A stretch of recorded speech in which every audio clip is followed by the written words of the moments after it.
ఓం నమో వెంకటేశాయ. Hindu temples గైడ్కి స్వాగతం. నా పేరు రాజచంద్ర. మన ఛానల్ ద్వారా ఎప్పటికప్పుడు తిరుమల తిరుపతి దేవస్థానానికి సంబంధించిన తాజా సమాచారాన్ని మీకు అందిస్తూ ఉంటామండి. మీరు మొట్టమొదటిసారిగా మన ఛానల్ చూస్తూ ఉంటే సబ్స్క్రైబ్ చేసుకోండి. ఇంతకు ముందే మీరు సబ్స్క్రైబ్ చేసుకుని ఉంటే ఎప్పటిలానే లైక్ చేసి ప్రోత్సహించండి. శ్రీవారి సేవకు సంబంధించి ముఖ్యంగా బ్రహ్మోత్సవాలకు సంబంధించి టీటీడీ నుంచి అప్డేట్ అయితే రావడం జరిగిందండి. మనకు ఈ సంవత్సరం 2 సార్లు బ్రహ్మోత్సవాలు జరుగుతున్నాయన్నమాట. సాలకట్ల బ్రహ్మోత్సవాలు, నవరాత్రి బ్రహ్మోత్సవం పిలుస్తాం మనం. ఈ అక్టోబర్ నెలలో జరిగేది, సెప్టెంబర్లో జరిగేది సాలకట్ల బ్రహ్మోత్సవం అనమాట. సో ఈ టికెట్స్ మనకు అంటే అక్టోబర్ నెలకు సంబంధించిన టికెట్స్ మనకు ఈ నెల 26వ తేదీ మధ్యాహ్నం 3 గంటలకు విడుదల చేస్తున్నారండి. బ్రహ్మోత్సవాలకు సంబంధించి మీరు బుక్ చేసుకోవాలనుకుంటే కనుక టీటీడీ దేవస్థానం.ap.gov.in అనే టీటీడీ అఫీషియల్ వెబ్సైట్ ఉంటుందండి. ఈ వెబ్సైట్లో మీరు పైన మెనూ మీద క్లిక్ చేస్తే కనుక శ్రీవారి సేవ అని ఉంటుంది. దాని మీద క్లిక్ చేసి మీరు బుక్ చేసుకోవచ్చండి.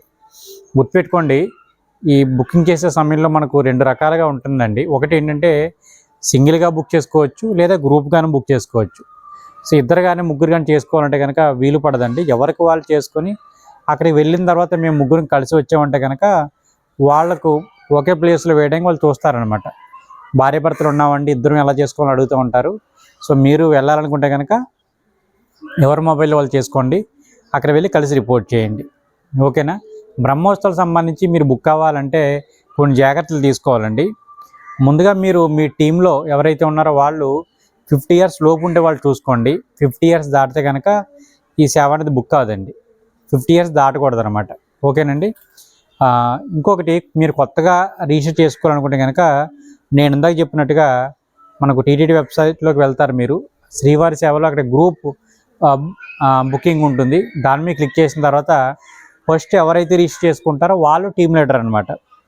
ఆ తర్వాత టీమ్ లీడర్ డీటెయిల్స్ ఇచ్చిన తర్వాత కింద యాడ్ సేవక్ అని ఉంటుంది. దాని మీద క్లిక్ చేసుకుంటే వేరే మీ యొక్క టీం మెంబర్స్ ఒక్కొక్కరిది యాడ్ చేసుకోవచ్చు అనమాట. సో ఇందులో గుర్తుపెట్టుకోండి, ఫోటో అన్నది లేటెస్ట్గా ఉండే ఫోటో ఇవ్వండి. సో మెంబర్ ఉంటే కనుక డైరెక్ట్గా ఫోటో తీసి అప్లోడ్ చేయండి. 1 MB లోపు ఉండాలి. ఈ సైజ్ మీకు మరీ ఎక్కువైపోతుంటే కనుక మీరు మొబైల్లో ఫోటో తీసుకుంటారు కదా, దాన్ని స్క్రీన్ షాట్ తీస్తే ఆటోమేటిక్గా 1 MB లోపే ఫోటో సైజ్ అని వస్తుంది. ఇంకొకటి, ప్రతి ఒక్క సభ్యుల యొక్క ఫోన్ నెంబర్ వెరిఫై చేయాలండి. సో OTP అడుగుతుంది అనమాట ఫోన్ నెంబర్లో అక్కడ మీకు. కాబట్టి అందరు ఫోన్ నెంబర్ రెడీగా పెట్టుకోండి. సో గ్రూప్ రిజిస్ట్రేషన్ ముందుగానే చేసుకోండి. రిజిస్ట్రేషన్ టైంలో మాత్రం గ్రూపుల యొక్క లీడరు అంటే ఫస్ట్ ఎవరి పేరు అయితే ఇస్తున్నామో ఆయన యొక్క OTP వస్తే సరిపోతుంది అనమాట.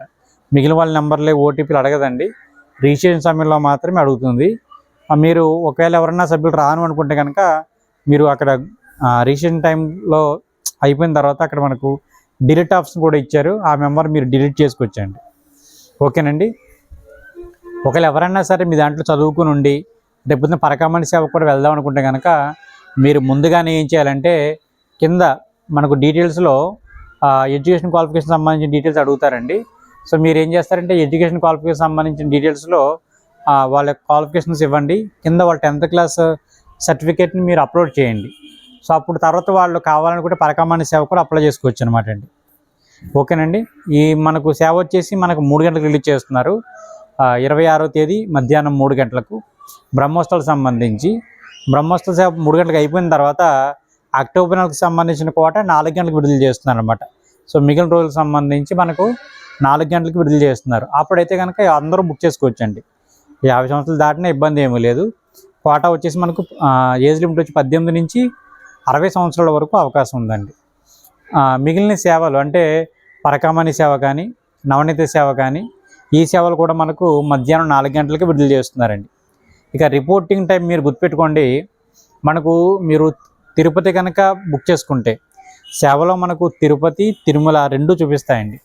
తిరుపతి కనుక బుక్ చేసుకుంటే ప్రత్యేకించి మీరు శుక్రవారం నాడు కనుక డేట్ సెలెక్ట్ చేసుకుంటే ఆ వారం శుక్రవారం నాడు సెలెక్ట్ చేసుకుంటే తిరుపతిలో బుక్ చేసుకున్నది కింద 3 రోజులు, కింద 4 రోజులు, పైన 3 రోజులు ఉంటుందండి.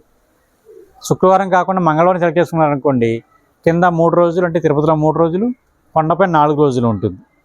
ఓకేనండి. సో మీరు కింద తిరుపతి కనుక సెలెక్ట్ చేసుకుంటే ఈ విధంగా ఉంటుంది అన్నమాట. తిరుపతిలోని డ్యూటీ ఉంటుంది, తిరుమలలోని డ్యూటీ ఉంటుంది. తిరుమల ఒకటే పెట్టుకుంటే బ్రహ్మోత్సవాలు అయితే 10 రోజులు కూడా అక్కడే ఉంటారు. మిగిలిన రోజుల్లో కనుక 7 రోజులు ఉంటారు. ముఖ్యంగా మీరు బ్రహ్మోత్సవ సమయం నుంచి మిగిలిన కోటాలో మీరు 6వ తారీఖున కనుక సెలెక్ట్ చేసుకుంటే కనుక 11వ తేదీ వరకు మాత్రమే సేవ అన్నది ఇస్తున్నారండి. ముఖ్యంగా మనకు బ్రహ్మోత్సవం సంబంధించి కూడా 2 కోటాల కింద రిలీజ్ చేస్తున్నారు. ఒకటి ఏంటంటే 11వ తేదీ ఒకటి, 12వ తేదీ ఒకటి 2 చూపిస్తారు మీకు బ్రహ్మోత్సవం సంబంధించిన కోట. 11 బుక్ చేసుకుంటే 20వ తారీఖు వరకు ఉంటారు. తర్వాత 12 బుక్ చేసుకుంటే 21 వరకు ఉంటారనమాట. సో ఈ డేట్లు చూసుకోండి. 11, 12 2 ఉంటాయి. సో మీరు ఎప్పుడైతే బుక్ చేసుకున్నారో అక్కడి నుంచి 10 రోజులకు పెట్టుకోండి, సరిపోతుంది మీకు. ఎవరైతే శ్రీవారి సేవకు వెళ్ళారో వాళ్ళ కొండపైన లక్కీ డ్రా వేయడానికి ఉండదండి. ఇంతకుముందు మనకు లక్కీ డ్రా ఉండేది కదా, సో లక్కీ డ్రా వేయడానికి ఉండదు, గుర్తుపెట్టుకోండి. మీరు కావాలంటే ఫ్రీ టైం ఏమి ఉంటే కనుక సర్వదర్శనం లాంటివి చేసుకోవచ్చు, కానీ సేవలో ఉండగా మాత్రం మీకు దర్శనాలకి లక్కీ డ్రా వేయడానికి ముఖ్యంగా అనుమతి లేదండి.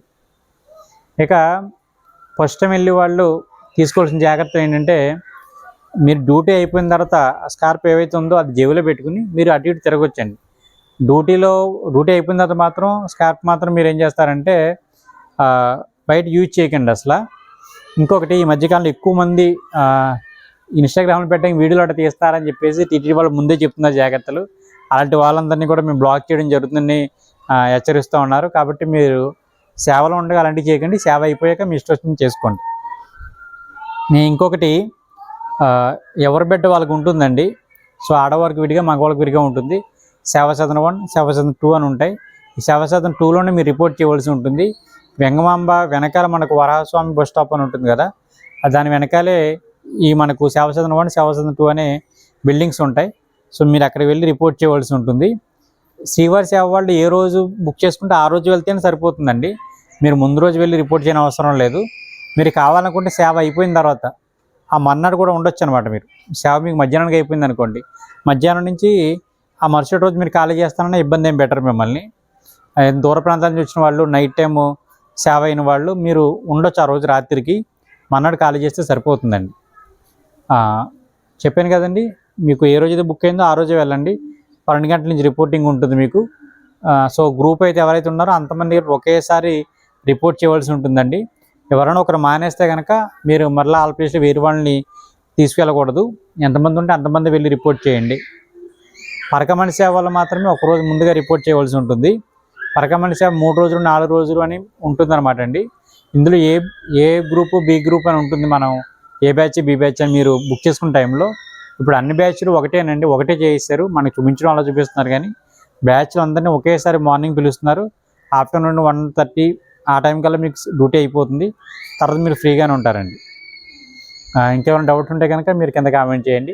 తప్పకుండా మన హిందూ టెంపుల్స్ గైడ్ ఛానల్ని సబ్స్క్రైబ్ చేసుకోండి, చక్కగా ప్రోత్సహించండి. ఓం నమో వెంకటేశాయ.